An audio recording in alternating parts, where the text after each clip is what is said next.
Okay, next question. Have you ever participated in any MEA-sponsored tournament? And if so, which battle? I have participated in a lot of MEA's Halo 3 tournaments. There was one where it was myself and High Pie. We were undefeated. It took 4 hours. I'm not over-exaggerating. 4 hours to get to the finals. And we got beat by Team Priceless, which was Memory and Golly Shots. There was that one. That one was a great one. But then there was another one later I participated in. It was a 2v2 for Call of Duty.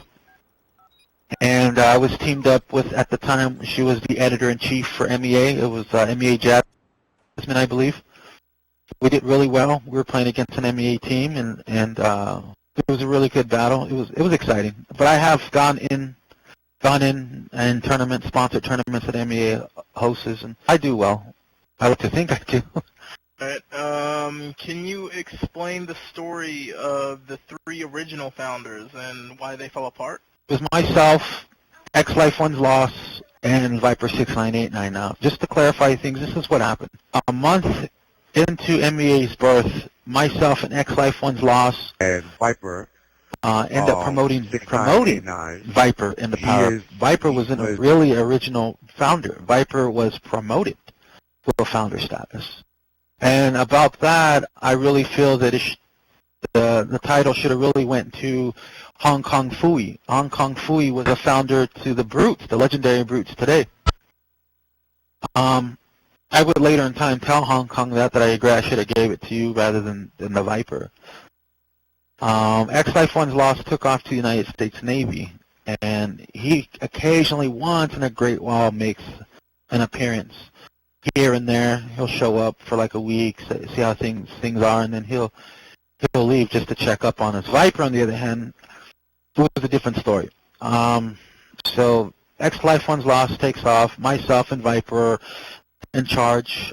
He didn't like the way the ideas that I had, so I wanted to take MEA in a different way. He wanted to go a different route. Being the founder and him having close ties with the people in the barracks and the officers, Civil War broke out, which I'm sure you guys know your history. Civil War broke out. It was ugly. It was a stressful time for all of us. Didn't know what was going to happen. But that was the falling out. We're still here. We're still looking good, sharp, and we're hungry. What is the story with Athena? Like how did you meet Athena? Uh-oh, the bitch is back. This is MEA Athena, proud Hall of Famer of MEA. I'm sure you guys have heard of me. I've seen so many clans fall flat on their face trying to come after us and conquer us. Well, guess what? We are still here. MEA stands strong. Athena was the leader to a community called DKG. DKG was a descendant of KSI, and CKG was they were supposed to be, I think it was Killing Contract Incorporated or something like that. I think that's what it stood for. But she was second in command. The first in command left, so she took over. She encountered the aggressive side of MEA, and she got conquered. So in the world she came from, like the social candy canes, cupcakes, and little puppy kind of world that she come from, she was a big dog. She was one of the bigger dogs in the yard. But when she encountered like the hardcore aggressive species like MEA, this came from her own mouth. She said, I was intimidated. It was something that I had never experienced before. The whole no sir, yes sir, this is Lucky Mr. Seven, may take the floor. This kind of stuff. She wasn't used to that kind of thing, and intrigued her. So in her mind, she eventually wanted to try to capture us. She couldn't. It was her that would eventually be conquered. Her clan merged with MEA, and that's how I met Athena. In time, I had to retrain the girl the MEA way, to be aggressive, to be hungry, to be smart about things, to go in and manipulate and con. And she helped me Athena actually helped me found the archive department. In fact, she helped literally write the book for MEA on the archive department. I mean, I have to at least give her that much. To deny that is to deny our own history, But she helped write the book in the archive department here in MEA. And then in time, she just kind of went astray, lost her course, and tries to come back. And, I mean, nowadays it's just she lost a lot of credibility with myself and a lot of high-ranking people at MEA, so we really don't pay too much attention to her. I mean, it's just a classic case. It's going to run your mouth and let's take out MEA. I mean, we've seen them fail time and time again, so she's no different than Mumu or Legends or Shadow Wolf himself. All right. What about Infected? Like, what's the story with Infected? Infected and Demon. They're a pair. Okay, wherever one goes, the other one goes. And Infected and Demon remind me of the Merc and Matt from the NBP or the Halo 3. You know, they remind me a lot of those guys, like a pair, like Merc and Matt were back in the day. Infected, never been in the clan before. Infected he was in the 216. Infected likes to claim that he was original 216, but that's actually not true. If you ask Irish 216, he'll tell you Infected didn't actually come into 216 until a year and a half later. And the kid had potential, but I think my biggest flaw with him was that I moved him up too quickly before he was ready to be moved up, and he got overwhelmed with a lot of work, a lot of power at a rapid rate. But I knew his ultimate test for loyalty would be once I changed the government and removed him out of the power as a chairman. It was going to be the ultimate test of loyalty. Are you really here for the MEA? Are you really here for your own personal gain? Well, it turned out that he was here for his own personal gain. Now, being that high up in MEA, I worked really, really closely with those kind of managers in MEA. I got to know the guy. We talked a lot on the phone. I mean, there have been times where he was crying because the girl he was dating at the time was cheating on him and stuff, and I was there trying to counsel him, coach him, trying to be a friend to him, you know, mentor to him. There's been some videos on YouTube where he says, I have more respect for you, Lucky, than anyone else. Next message.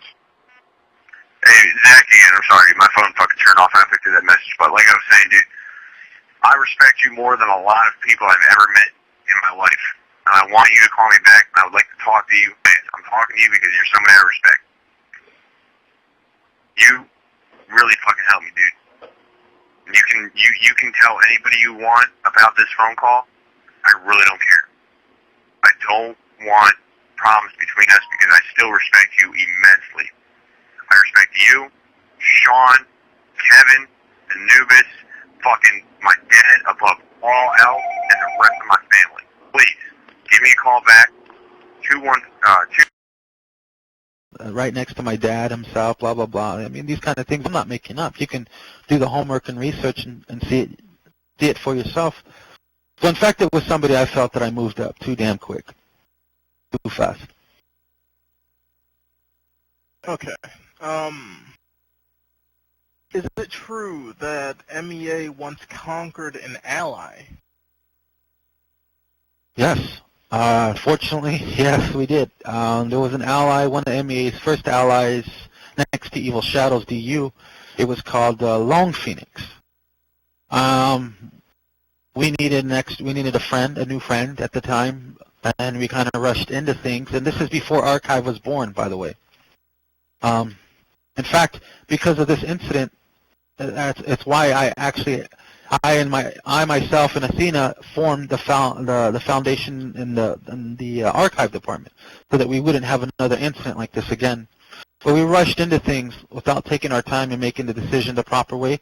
Rushed into things. It turned out that the guys were two-faced, and they had we sent in ghosts just to verify like the rumors that we heard. The rumors were like, they're going to get close to us, try to capture us from within, blah, blah, blah. We verified a lot of those rumors, and so we saw an opportunity to act, and we captured all the chapter tags. We captured them. It was ugly. This was back in Halo 2, the last days of Halo 2. Yes, it's true. We did conquer our own ally. All right. Who do you think is the next enemy we will conquer? I would probably have to say, BYOB.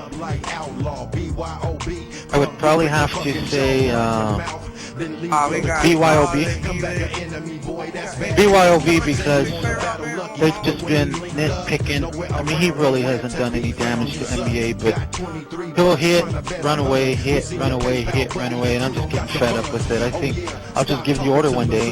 Instead of doing like how we do wars now, sending different just cells to go intercept a clan, I think I'm actually just, to be an asshole, I'll plunge the entire empire into war. Overwhelm them. Like if we transferred 5,000 soldiers or something, or or we transferred X amount of members into his one little area, I don't think he can put up efficient resistance. He'd be conquered. And I think it'd be something that would take place no more than 48 hours. Really interesting. Okay, pertaining to war, what was one of the greatest wars that was fought? What was one of the greatest wars that MEA has ever fought? Fuck. Shit, there had been.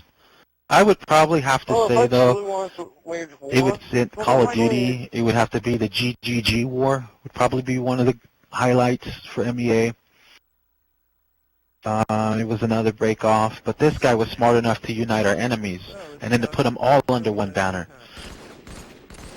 It was pretty intense. The guy's name was something Darkness. Rave Darkness. There you go. I can even remember the guy's name. Wow, this was like 4 years ago. Rave Darkness was one guy that he brought a fight to MEA, raising hell and talking shit and this and that. Another one would have to be going back to the NBP conflict because it was so personal. It was Unreal Hunter and Merc, It was an ugly thing for MEA. Another one would have to be... Guys, this is a very important message. FAG and Keemstar Nation is going to war against the clan known as MEA. You see these kids? Destroy them.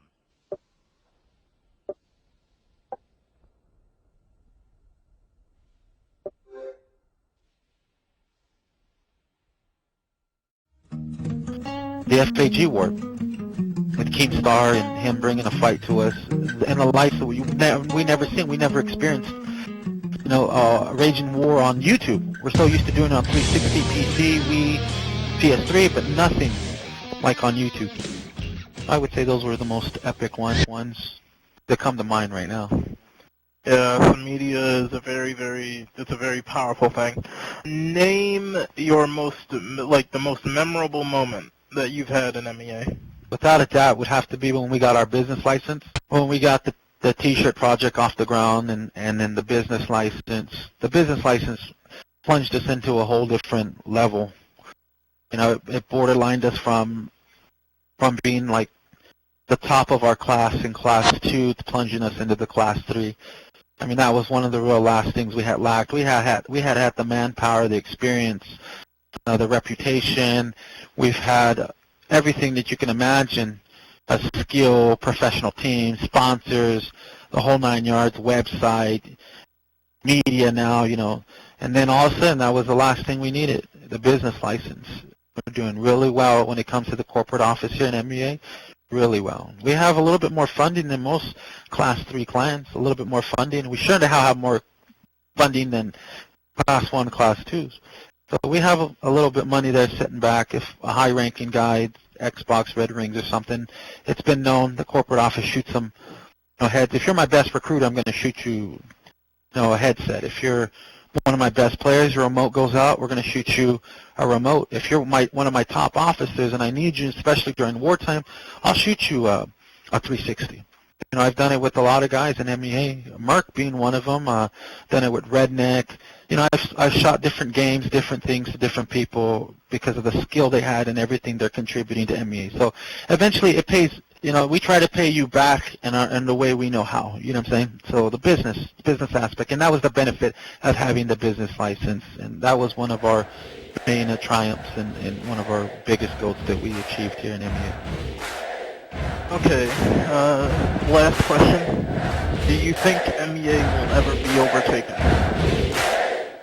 I don't know.